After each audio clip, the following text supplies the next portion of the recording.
Welcome to Team Perry's Step Out of Line podcast, featuring co-hosts Perry and Lori Finkelstein. Together, they explore, meet, and share inspirational stories with guests who have made a positive impact in today's world. This podcast resonates with our hope to make this world a better place one step at a time through love, acceptance, and uplifting conversations.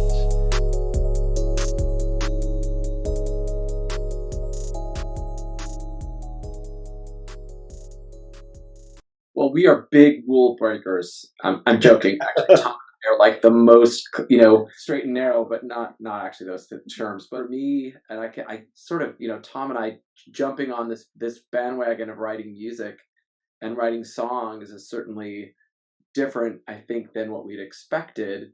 I was at school at Northwestern where I met Tom and was an electrical engineering major, and that was what I thought I would be. Both of my parents were in tech fields and engineering fields. My dad was a process design engineer, my mom was a med tech, and my brother is a pilot now, but was also a mechanical and a civil engineer. So, and I wanted to be an electrical engineer. So it was a very interesting line when I said to my parents that, I really want to pursue music and I can do music and make a living doing music. It's justifiable. And to my parents' credit, they supported me with that, but it was definitely a big jump to do that, I think, to make that risk. Similar, just in a slightly different ways. I come from a military family. My dad was in the Navy, very sort of classic military Midwestern Catholic family where the arts weren't a huge part of my growing up other than reading. Reading was huge in my house. But so when I got into college, I had done a little theater, but my parents were like, well, you shouldn't be a theater major or anything like that. You should have something that's like a real career. A film major, right. Exactly. And within 6 months of being at Northwestern, I just knew. I knew I had to, if I was going to have a life that I wanted and not be sort of trapped in something I was doing for other people, I had to change. And so within 6 months, I went to my parents and I went to the head of the department and asked if I could switch to the theater department. And that sort of sent me down the path that ultimately led to songwriting, which is again, no predicting where that's going to lead. But if I hadn't done that, I don't think I would have been, I had no idea where I would be now. But I know. I wouldn't have the life that we have together as writing partners and in the creative life I have. And you were partners from the beginning, or when did you, because you know each other since college years, when did you find each other and say, hey, we click, we could do this? I mean, it really was in college. We met, I'm 2 years younger than Tom, so I was a sophomore, I think. When you were a senior, we started writing together. But I always thought you were my age. Every year that's the joke. waiting to graduate. I was like, aren't you graduating this year? Nope, not yet. And the next year, nope. And if I had stayed in that engineering program, I would have been even a year longer. We definitely started that together. And really, even though I'd been writing music off and on for a long time, I didn't really start honing my craft until I met Tom. And so I really did hone my craft with Tom. And that's when I started really writing. We both were, and continue to be, we're both songwriters, both script writers and story writers. And we've been doing that for a long, long time. We actually got thrown together kind of accidentally when it really became something, because there's a student-written musical at Northwestern, and we've been paired up to write something, but my senior year, they canceled it because they said there weren't enough student writers to write music for it. Now, it's ironic now because I'm a songwriter in theater, but, so we were upset and we decided to make our own class. Yep, we stepped out of line. We did. And we went to the administration and said, hey, you're taking away the thing that we've been waiting to do. So we're going to make our own class where we're going to write a musical and you're going to give us credit for it and get us an advisor and a bunch of people together. We found a couple other writers who wanted to do it. And Curtis and I just happened to be there were more lyricists than composers. And I was one of the lyricists paired with Curtis. And we wrote a musical together, a one act that no one should ever see. But there was the seeds of something, it clicked. There was something that was really exciting. and Yep. feel it. To their credit, we both had mentors that were really supportive and pushing us in that direction. This guy, Larry Grossman, was a mentor of ours who's an amazing composer in his own right. He's written a ton of stuff for Broadway and TV. He was actually the music director of the Muppet Show, the original Muppet Show, Love that. which is amazing. And he was one of the people that said, you have to start studying music. What are you doing in the engineering school? In a way, I think my naivete was partly what allowed me to make such big choices. I think I might have been more scared had I been in New York for 5 years and then had to make some decision. But it was, it's definitely a decision I don't have any regrets over. I'm so glad that we're doing this, and it's been a really kind of incredibly fulfilling journey that we've been making together, Tom and I, with this, and kind of finishing up Maisel's last season this year that's just a huge highlight for us.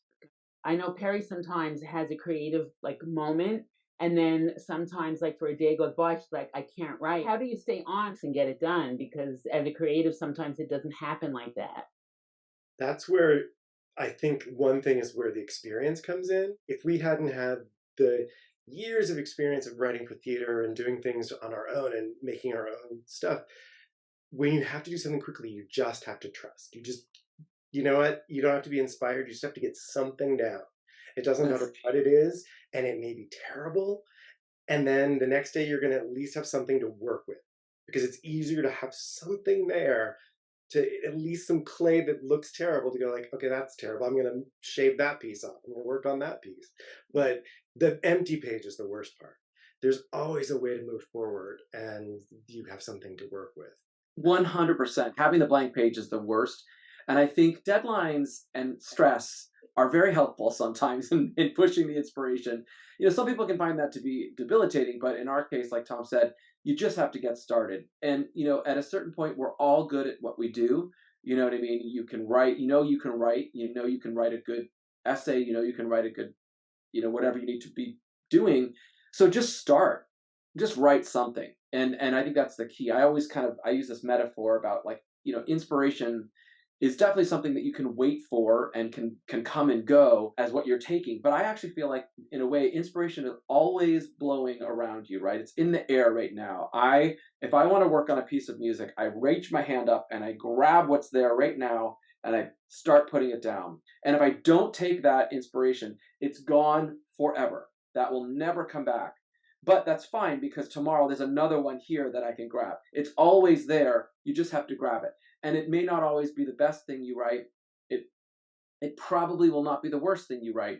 And as Tom said, just put something down and you get started. And a lot of times, even when you think like, oh God, I can't do it, and I don't feel in the mood, or I don't feel whatever, you may end up writing the best thing you've ever done. There is the conscious brain that we use to cognitively think about we're doing something, we're writing something. But then there's a whole subconsciousness that happens when you're being creative, but not just being creative. I don't mean creative across the board. I'm not talking about just writing music. I'm talking about writing text, writing an essay, writing a sentence. As you start writing, you're not thinking about every word you're going to say, nor are you certainly not thinking about every letter of the word you're typing, right? That's just second nature. Your brain is taking that over. So as you start doing something, as you start getting into it, you step away from the cognitive judgment of what am I writing, where am I putting it, and you just start doing it.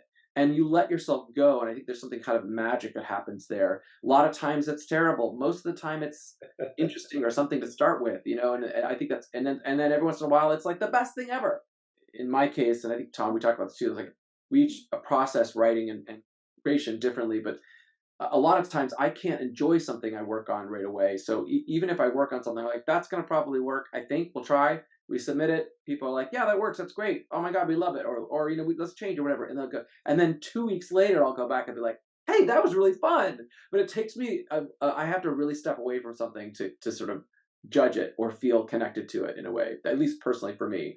Some of the key things in there that is, one, judgment's the worst, and we all struggle with it, but letting go of the judgment, because you have to, you're your worst critic, and you have to let that go as much as you possibly can. And then have collaborators, having people you trust to look at it. The great thing about the Maisel situation is that we'd had 2 years of working on the show prior. So by the time we got to this sort of biggest, truly the episode was being kind of thrown at us.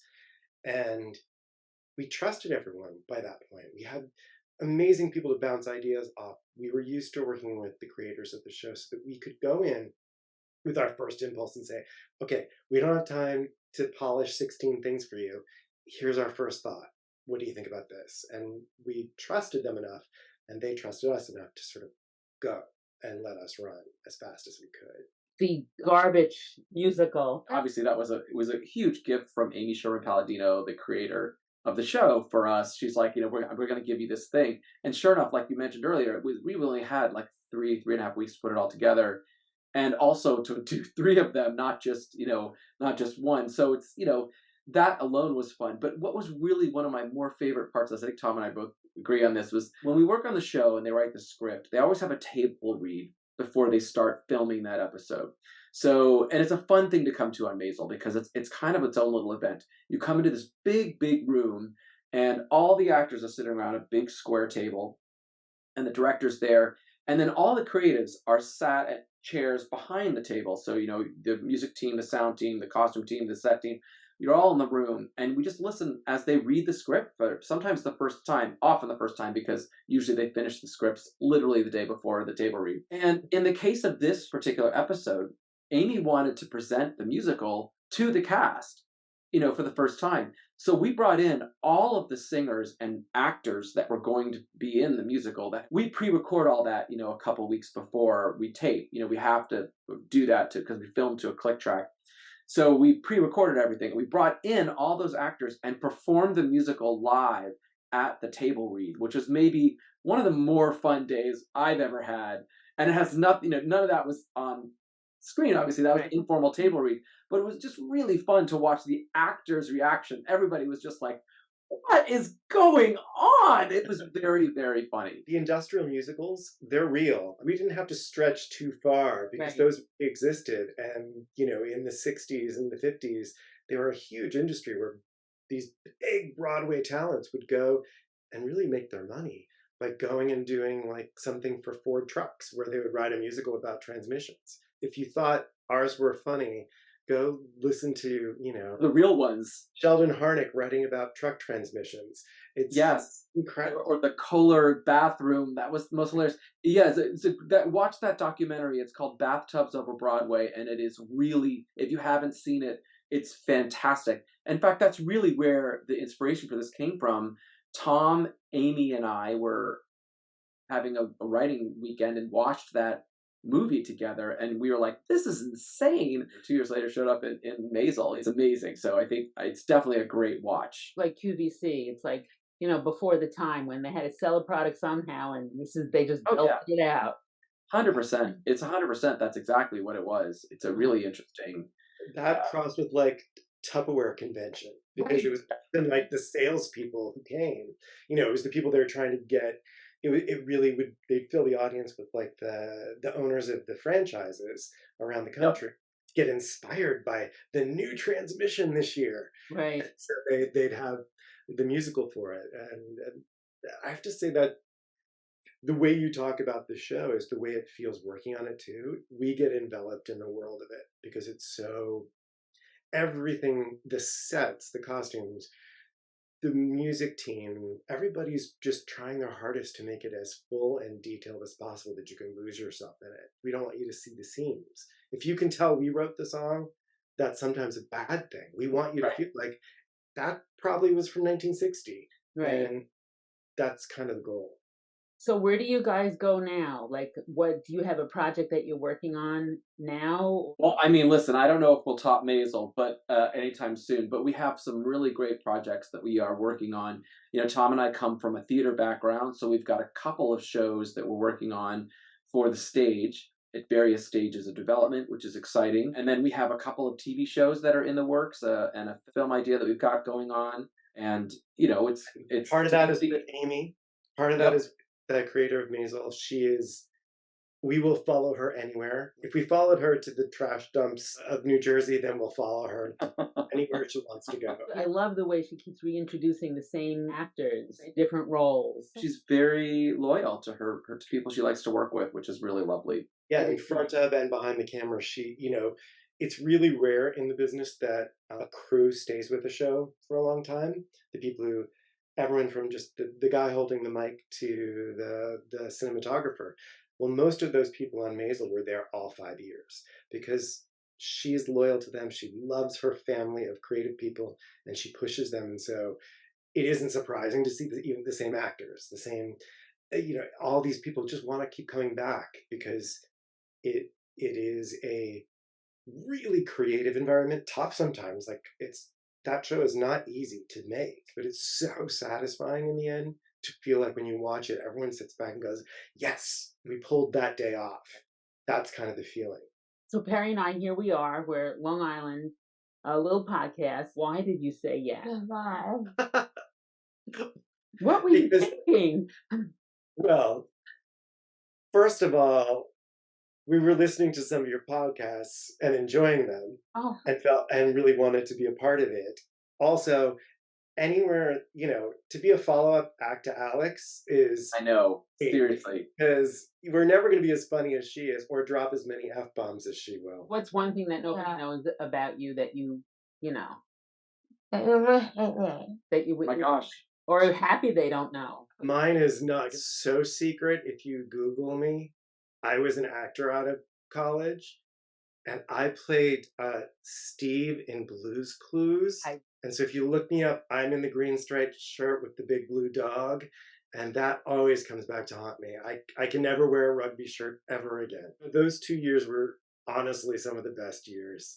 That job was... It was really amazing, Tom. That was a great show. It was really were you the first Steve or the second one? I was the first one on stage. They had a different one. We called it Theater Steve and TV Steve, and I was Theater Steve and he was TV Steve. But it was we were overlapped. Your turn, Curtis. What's up? Curtis, reveal something. Oh my gosh. I mean, I don't know. I could say a lot of people don't know that maybe my first paying professional music gig was for the Miss America pageant. I wrote an arrangement for a contestant for Miss America when I was still in college, and she ended up winning that year, which was really great. It was Kate Schindel. I worked on her Miss Illinois score, and then off to Miss America. Basically, he helped her win Miss America. This is what he's trying to say. Is without him, she would not be Miss America. And she's still a friend to this day, and she's currently, I think she's the president of Actors Equity. Now with this big accomplishment about to hit, what does that feel like knowing you? This is probably a long time in the making and thinking about and doing and the amount of work. Are you ready for what happens when it's done, when you've crossed that finish line? Funny enough, it hit me last night. I mean, hoping to start my career and make something of myself beside Team Perry in my life's work and the passion that who I am. And I want to know a marketer and a professional and someone who tries to be a storyteller or a title podcast. Hope she won't be one of those artists who is rediscovered 100 years from now. Oh, why didn't anybody love her? But we know that feeling.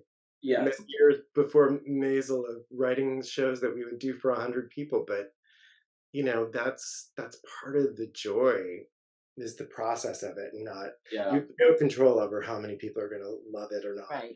Enjoying the process. We had a moment where Curtis was about to go back and get his MBA and give it up. No, yes. There it is. Oh, I've done that several times. Yeah, several times we've come to that. It's actually been good for me because every time I've tried to do that, something's pulled me back in. So it's like you get a job every time you do it. Every time I threaten to go back to grad school, we get a gig. So one accounting class, you'll be back and doing music. Accounting with Brooke Perry down three times, 3 accounting classes. Oh. And then when she finished, she goes, "I'm never doing this again. I will hire somebody."